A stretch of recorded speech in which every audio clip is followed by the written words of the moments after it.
हम अमृता झा एकटा कोवर के गीत गाबि रहल छी। अहाँ सबके गीत नीक लागे तो वीडियो के लाइक करब और केहन लागल कमेंट में कहबे। जे चैनल पर नया छी हुनका से आग्रह कि चैनल के सब्सक्राइब करू। जय मिथिला, जय मैथिली। लाले रंग खटिया, लाले रंग पटिया, लाले रंग खटिया, लाले रंग पटिया, लाले रंग लागल के बार है, सोहागक रतिया। लाले रंग लागल के बार है, सोहागक रतिया। ताही को बरसुता गेला रामचंद्र दुल्हा, ताही को बरसुता गेला रामचंद्र दुल्हा। पीठी लागल सिया सुकुमारी है, सोहागक रतिया। घूरी सुतु फिरी सुतु सासू जी के बेटिया, घूरी सुतु फिरी सुतु सासू जी के बेटिया। तोरे घामे चादर मलिन है, सोहागक रतिया। तोरे घामे चादर मलिन है, सोहागक रतिया। एतबे बचन जब सुनलनि कनिया सुहबे, एतबे बचन जब सुनलनि कनिया सुहबे।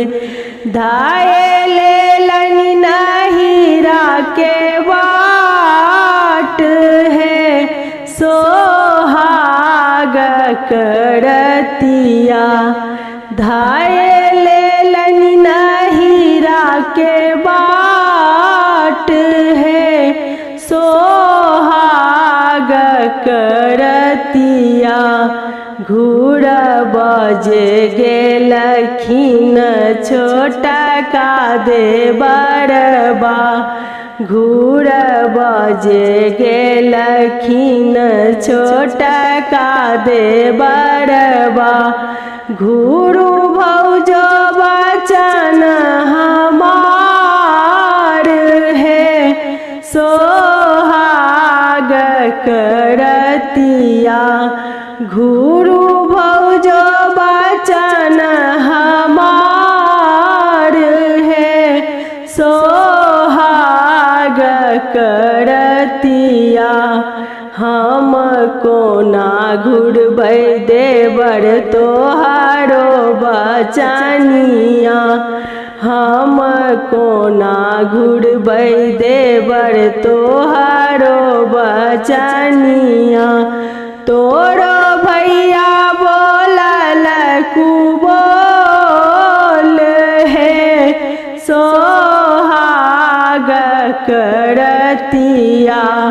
तोरो भैया बोलल कुबोल है, सोहागक रतिया। बान्हल के सिया से हो खोलबाओल, बान्हल के सिया से हो खोलबाओल। शंखा चूड़ी देलनि फोड़ी है, सोहागक रतिया। शंखा चूड़ी देलनि फोड़ी है, सोहागक रतिया। छोटा की ननद जुड़ा बनवाए देव छोटा की ननद जुड़ा बनवाए देव शंखा चूड़ी देव मंगवाई